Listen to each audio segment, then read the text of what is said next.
কলিকাতা বিশ্ববিদ্যালয় BA third সেমিস্টারের সকল জেনারেল ছাত্রছাত্রী, তোমাদের যাদের শিক্ষা বিজ্ঞান সাবজেক্টটি রয়েছে অর্থাৎ জি অথবা সিসি 3 পেপারটি রয়েছে, তোমাদের জন্য আজকের এই ভিডিওটি খুবই গুরুত্বপূর্ণ হতে চলেছে। কারণ তোমরা অনেকেই কমেন্ট করে জানিয়েছো, স্যার এই সাবজেক্টের ওপর থেকে অর্থাৎ শিক্ষাবিজ্ঞান সাবজেক্টটির ওপর থেকে লাস্ট মিনিট সাজেশান নিয়ে আলোচনা করলে খুবই ভালো হতো। তোমরা অনেকেই আছো যারা সারা বছর পড়াশোনার সময় পাওনি এবং পরীক্ষার সময় এলে পরে তোমরা প্রিপারেশান নাও। তাই তোমাদের জন্য আজকের এই ভিডিওটি খুবই গুরুত্বপূর্ণ হতে চলেছে, কারণ তোমরা অল্প পড়াশোনা করে পাশ করতে চাইছো। তাই তোমাদের জন্য আজকের এই ভিডিওটি নিয়ে এসেছি। তাই সম্পূর্ণ ভিডিওটি দেখার অনুরোধ রইল। আর যে প্রশ্নপত্রগুলি আলোচনা করব অবশ্যই সেই প্রশ্নপত্রগুলির উত্তর তোমরা করে যাওয়ার চেষ্টা করো পরীক্ষায় যাওয়ার আগে। অবশ্যই তোমরা উপকৃত হবে এবং ভিডিওটি ভালো লাগলে অবশ্যই লাইক করো এবং অবশ্যই তোমাদের বন্ধুদের কাছে ভিডিওটি শেয়ার করে দিও। চলো তোমরা কি কি সাজেশান রয়েছে তোমাদের জন্য, কি কি গুরুত্বপূর্ণ সাজেশান রয়েছে তোমরা সাজেশানটি দেখে নাও। দেখো তোমরা সাজেশানটি দেখে নাও। ভিডিওটি শুরু করার আগে তোমাদেরকে বলি, তোমরা যারা সারা বছর পড়ার সময় পাওনি কিংবা পরীক্ষার সময় এলে তোমরা প্রিপারেশান নাও এবং তোমরা যারা অল্প পড়াশুনো করে পাশ করতে চাইছো, তোমাদের জন্য আজকের এই ভিডিওটি খুবই গুরুত্বপূর্ণ হতে চলেছে। কারণ আজকের এই ভিডিওটিতে তোমাদের জন্য বাছাই করে কিছু প্রশ্ন রাখা হয়েছে, 10 নম্বরের প্রশ্ন, এবং প্রশ্নগুলি স্টার মার্ক দেওয়া হয়েছে এবং হাইলাইট করা হয়েছে। এই প্রশ্নপত্রগুলি তোমরা দেখে গেলে অবশ্যই তোমরা উপকৃত হবে। অবশ্যই তোমরা এই প্রশ্নপত্রগুলি তোমাদের পরীক্ষার খাতায় কমন পাবে।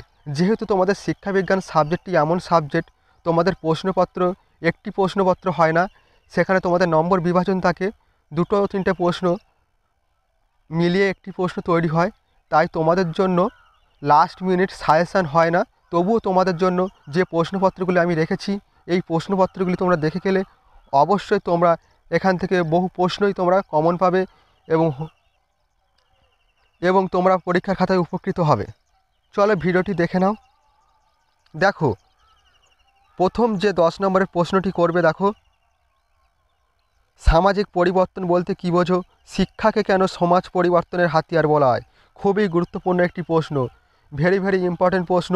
তোমরা অবশ্যই এই প্রশ্নটি ভালোভাবে প্র্যাকটিস করবে। এবং দ্বিতীয় প্রশ্ন রয়েছে, দেখো শিক্ষাশ্রয়ী সমাজতত্ত্বর প্রকৃতি ও তাৎপর্য আলোচনা করো। খুবই গুরুত্বপূর্ণ প্রশ্ন। দেখেছো তোমাদের এই প্রশ্নপত্রগুলি 5+5 এইভাবে ভাগ করা থাকে। তাই অবশ্যই তোমরা প্রশ্নপত্রগুলি ভালোভাবে প্র্যাকটিস করে যাবে। এবং 3 নম্বর প্রশ্ন, দেখো বর্তমান পরিস্থিতিতে সামাজিকরণ প্রক্রিয়ায় পরিবার ও বিদ্যালয়ের ভূমিকা। মোস্ট ইম্পর্ট্যান্ট প্রশ্ন। এবং 4 দাগের প্রশ্ন রয়েছে, দেখো শিক্ষাশ্রয়ী সমাজতত্ত্বের সংজ্ঞা দাও, শিক্ষা ও সমাজতত্ত্বের মধ্যে সম্পর্ক আলোচনা করো। খুবই গুরুত্বপূর্ণ একটি প্রশ্ন। তোমাদের এই প্রশ্নটি 10 নম্বর অথবা 5 নম্বরের আসতে পারে। শিক্ষা ও সমাজতত্ত্বের মধ্যে সম্পর্ক আলোচনা করো, এটি 5 নম্বরের আসতে পারে। তাই অবশ্যই এই প্রশ্নটি ভেরি ভেরি ইম্পর্ট্যান্ট প্রশ্ন। এবং পরবর্তী প্রশ্ন দেখো 5 দাগে রয়েছে, সামাজিক বিচলতার কারণগুলি উল্লেখ করো, সামাজিক বিচলতার ক্ষেত্রে শিক্ষার ভূমিকা আলোচনা করো। মোস্ট ইম্পর্ট্যান্ট প্রশ্ন। এই প্রশ্নটি অবশ্যই তোমরা ছাড়বে না, এই প্রশ্নটিও তোমরা করে যাবে। কারণ এই প্রশ্নটি তোমাদের 5 নম্বরেরও আসতে পারে অথবা 10 নম্বরেরও আসতে পারে। এই ছিল তোমাদের প্রথম 5টি 10 নম্বরের খুবই গুরুত্বপূর্ণ প্রশ্ন। অবশ্যই এই 5টি প্রশ্ন অবশ্যই তোমরা ভালোভাবে প্র্যাকটিস করবে। অবশ্যই পরীক্ষা যাওয়ার আগে এই প্রশ্নের উত্তরগুলি দেখে যেও। পরবর্তী প্রশ্ন দেখো 6 দাগে রয়েছে। এই প্রশ্নটিও তোমরা যারা ভালো রেজাল্ট করতে চাইছো তোমরা অবশ্যই এই প্রশ্নপত্রগুলি দেখে যেও। সামাজিক যোগাযোগ বলতে কী বোঝো? সামাজিক যোগাযোগের ক্ষেত্রে যে কোনো দুটি অপথাগত সংস্থার ভূমিকা আলোচনা করো। খুবই গুরুত্বপূর্ণ প্রশ্ন। এবং 7 দাগের প্রশ্ন রয়েছে, বর্তমান পরিস্থিতিতে প্রযুক্তি ও শিক্ষার মধ্যে সম্পর্ক। এই প্রশ্নটিও খুবই গুরুত্বপূর্ণ, তোমাদের 10 অথবা 5 নম্বরে আসতে পারে। দেখো এই প্রশ্নগুলি আর আমি আলোচনা করছি না, যেগুলো ইম্পর্টেন্ট প্রশ্ন সেগুলি আলোচনা করছি। দেখো 9 দাগে রয়েছে, সামাজিক যোগাযোগ বলতে কী বোঝো? সামাজিক যোগাযোগের মাধ্যমগুলি বর্ণনা করো। মোস্ট ইম্পর্টেন্ট প্রশ্ন। এখানে তোমাদের দিতে পারে গণমাধ্যমগুলি আলোচনা করো শিক্ষার ক্ষেত্রে, প্রশ্নটি ঘুরিয়ে আসতে পারে। অবশ্যই তোমরা এই প্রশ্নটি ভালোভাবে প্র্যাকটিস করে যেও। দেখো পরবর্তী প্রশ্ন, দেখো সামাজিক পরিবর্তন কাকে বলে? সামাজিক পরিবর্তন ও শিক্ষার মধ্যে সম্পর্ক আলোচনা করো। এই ছিল তোমাদের 10 নম্বরের মাত্র 6টি প্রশ্ন। এই 6টি হাইলাইট করা এই প্রশ্নগুলি তোমরা ছাড়বে না, সবকটাই তোমরা করে যাবে। অবশ্যই তোমরা এই প্রশ্ন 6টির মধ্যে 4টি প্রশ্ন অবশ্যই তোমরা কমন পাবে। তোমাদের পরীক্ষার খাতায় 4টি প্রশ্ন আসে 10 নম্বরের, অর্থাৎ তোমাদের 3টি প্রশ্নের অ্যান্সার করতে হয়। অবশ্যই আমি আশা করছি তোমরা এখান থেকে এই প্রশ্নগুলি কমন পেয়ে যাবে, অবশ্যই তোমরা উপকৃত হবে। পরবর্তী প্রশ্ন দেখো, 5 নম্বরের যে প্রশ্নগুলি রাখা হয়েছে দেখো, তোমাদের 5 নম্বরের প্রশ্ন আমি সবগুলো করতে বলবো, কারণ 5 নম্বরের প্রশ্ন তোমাদের এমন একটি প্রশ্ন যে সবগুলি খুবই গুরুত্বপূর্ণ প্রশ্ন রাখা হয়েছে। এই প্রশ্নগুলি বাদ দিলে তোমরা নিজেদেরই ক্ষতি করবে, কারণ 5 নম্বরের যে প্রশ্নপত্রগুলি হয় খুবই সংক্ষিপ্ত প্রশ্নপত্র লিখতে হয়। তাছাড়া এই প্রশ্নপত্রগুলি সবই তোমাদের জন্য ইম্পর্টেন্ট, তাই এই প্রশ্নপত্রগুলি আমি হাইলাইট কালার করিনি। এই প্রশ্নপত্রগুলি সবই আমি স্টার মার্ক দিয়ে রেখেছি। তোমরা অবশ্যই চেষ্টা করবে পরীক্ষা যাওয়ার আগে এই প্রশ্নপত্রগুলির উত্তর ভালোভাবে প্র্যাকটিস করে যাওয়ার। দেখো, প্রথম প্রশ্ন রাখা হয়েছে দেখো, সমাজতত্ত্ব শিক্ষার মধ্যে সম্পর্ক লেখো। খুবই গুরুত্বপূর্ণ প্রশ্ন, ভেরি ইম্পর্টেন্ট প্রশ্ন। এবং দ্বিতীয় প্রশ্ন দেখো, সামাজিক বিচলনের ক্ষেত্রে শিক্ষার ভূমিকা আলোচনা করো। মোস্ট ইম্পর্টেন্ট প্রশ্ন। এবং 3 দাগের প্রশ্ন রয়েছে দেখো, প্রাথমিক ও গৌণ গোষ্ঠীর মধ্যে যে কোনো 5টি পার্থক্য লেখো। ভেরি ইম্পর্টেন্ট প্রশ্ন। পরবর্তী প্রশ্ন দেখো, ধর্ম ও শিক্ষার সামাজিক সম্পর্ক বলতে কী বোঝো। খুবই গুরুত্বপূর্ণ প্রশ্ন, তোমাদের স্টার মার্ক দেওয়া রয়েছে।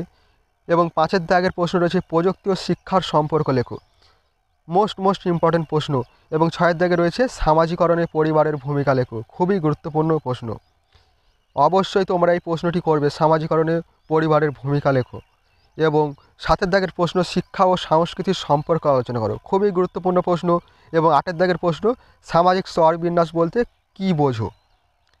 এবং 9 দাগের প্রশ্ন, সামাজিকরণে বিদ্যালয়ের ভূমিকা। তোমরা এই সামাজিকরণে বিদ্যালয়ের ভূমিকা এবং এই পরিবারের ভূমিকা, এই দুটি প্রশ্ন অবশ্যই যত্ন সহকারে প্র্যাকটিস করবে। পরবর্তী প্রশ্ন দেখো, 10 দাগে রয়েছে, শিক্ষার সমাজতত্ত্বের পরিধি লেখো। মোস্ট ইম্পর্টেন্ট প্রশ্ন। এবং 11 দাগের প্রশ্ন রয়েছে দেখো, প্রাথমিক গোষ্ঠীর যে কোনো 5টি পার্থক্য লেখো। মোস্ট ইম্পর্টেন্ট প্রশ্ন। অবশ্যই তোমরা এই প্রশ্নপত্রগুলি সব করার চেষ্টা করবে, কোনো প্রশ্নই তোমরা ছাড়বে না। এই 11টি 5 নম্বরের প্রশ্ন আলোচনা করা হয়েছে, এখান থেকে তোমরা 6টি প্রশ্ন তোমাদের পরীক্ষার খাতায় হুবাহু কমন পেয়ে যাবে। তাই তোমাদের কাছে অনুরোধ করব, তোমরা একটাও প্রশ্ন এখান থেকে ছেড়ে যাবে না, তোমরা সব প্রশ্নেরই অ্যান্সার করে আসবে। এবং এই সব প্রশ্নগুলি তোমরা তোমাদের পরীক্ষার খাতায় আশা করছি কমন পাবে এবং তোমরা উপকৃত হবে। পূর্বে আমি তোমাদের এই সাবজেক্টের ওপর থেকে অনেকগুলি 5 নম্বরের প্রশ্ন এবং 10 নম্বরের প্রশ্নের ইম্পর্টেন্ট প্রশ্নের উত্তর নিয়ে আলোচনা করেছি। তোমরা যারা এখনও পর্যন্ত সেই ভিডিওগুলো দেখোনি, তোমরা অবশ্যই ভিডিওগুলি দেখে নিও। এবং তোমাদের এই সাবজেক্টের ওপর থেকে আমি এসিকিউ প্রশ্নের উত্তরও আলোচনা করেছি লাস্ট মিনিট, তোমরা সেই এসিকিউ প্রশ্নপত্রগুলিও দেখে নিও। এবং এই ভিডিওটি অবশ্যই তোমাদের বন্ধুদের কাছে তোমরা শেয়ার করে দিও। ভিডিওটি আজ এই পর্যন্ত, তোমাদের সঙ্গে দেখা হবে পরবর্তী ভিডিওটিতে। তোমরা সকলেই ভালো থেকো, ভালোভাবে পরীক্ষা দিও। অবশ্যই তোমরা সকলেই পাস করবে এবং ভালো রেজাল্ট করবে।